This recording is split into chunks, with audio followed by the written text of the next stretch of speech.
The victim mentality is the silent killer of potential, a psychological trap that keeps talented people stuck in cycles of frustration and stagnation. When you adopt the narrative that external forces control your destiny, you unknowingly sign away your ability to change your circumstances. This mindset manifests in subtle but destructive ways.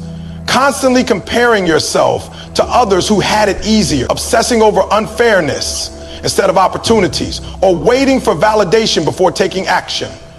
The dangerous assumption underneath it all is that success should come easily if you're truly deserving, a lie that paralyzes more people than lack of resources ever could. What makes this mentality so insidious is how it masquerades as justified frustration. There's always some truth in the complaints. Maybe you did face discrimination or grew up with fewer resources or encountered genuine setbacks. But the moment those realities become your identity, they transform from challenges to overcome into permanent barriers. The human brain is remarkably good at finding evidence for whatever story we tell ourselves. If you believe the world is against you, you'll notice every slight and overlook every opportunity. If you believe in your own agency, you'll spot openings others miss and create advantages where none seem to exist. History's greatest comebacks and against all odds success stories share one common thread. Their protagonists refuse to see themselves as victims of circumstance. Consider the entrepreneur who fails multiple times before hitting their stride. The difference between those who ultimately succeed and those who quit isn't talent or luck. It's the willingness to ask, what can I improve, rather than why does this keep happening to me? This subtle shift in questioning changes everything. One approach leads to refinement and growth, the other to resentment and stagnation. The victim mindset focuses on what should have been. The warrior mindset focuses on what can still be achieved with what's available right now. Neuroscience reveals an uncomfortable truth. Our brains naturally seek patterns that confirm our existing beliefs. When you operate from a victim mentality, you literally train your brain to filter out possibilities while magnifying obstacles. This creates a self-fulfilling prophecy where the world appears increasingly hostile because that's all you allow yourself to see. Breaking this cycle requires conscious effort, deliberately seeking counterexamples, celebrating small wins, and most importantly, taking action, even when you don't feel ready. Action disrupts the victim narrative by proving your ability to influence outcomes, however slightly at first. The social dimension of victim mentality is equally destructive. While legitimate grievances should absolutely be addressed, constantly framing yourself as wronged creates relationships built on pity rather than respect. People naturally gravitate toward those who demonstrate resilience and solution-oriented thinking.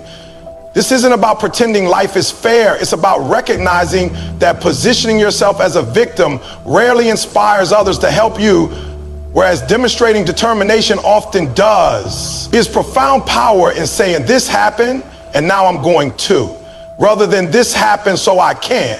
Financial markets have a concept called price in.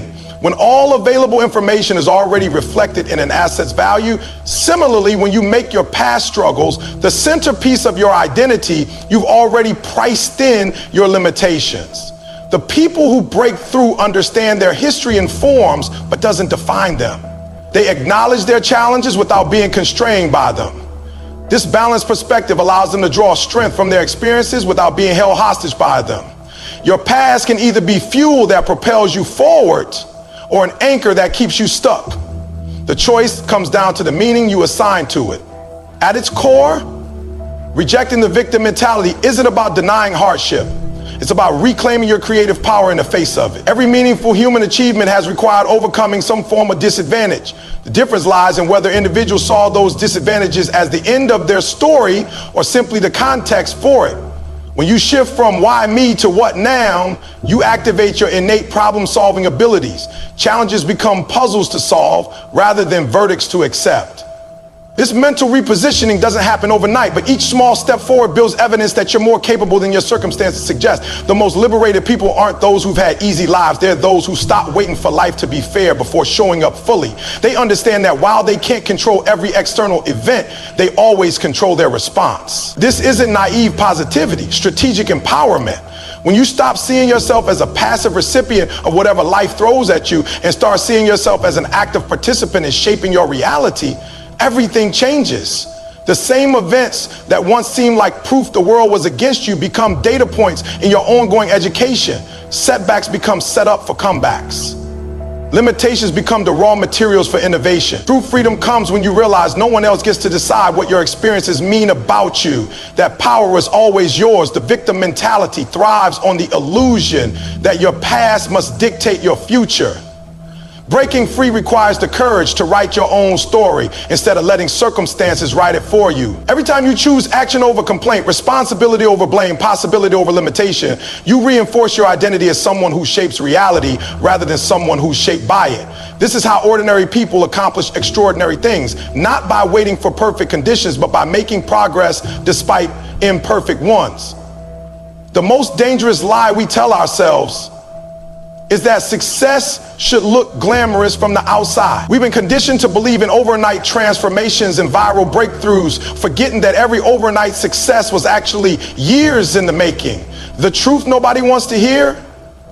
Real growth happens in the shadows, in those early mornings when no one's cheering, in those late nights when quitting would be easier, in those countless repetitions that feel meaningless until they suddenly click into place. This is where the foundation of every great achievement is laid, not on stage receiving applause, but in the solitude of disciplined practice. Consider the athlete who trains alone before the sun rises. There are no cameras, no fans, no immediate rewards, just the cold hard work of pushing limits when nobody's watching.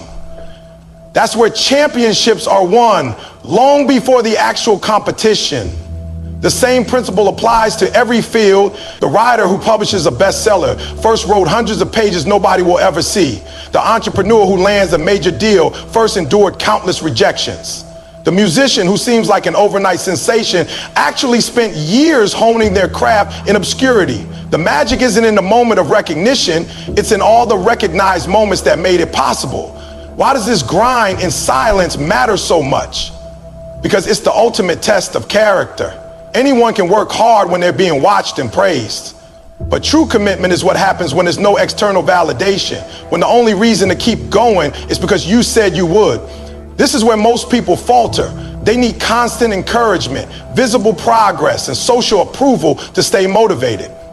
But the rare few who can sustain effort without these crutches, they're the ones who eventually leave everyone else behind. The ability to work in the dark, to trust the process when there's no immediate payoff, is what separates those who dream from those who actually achieve.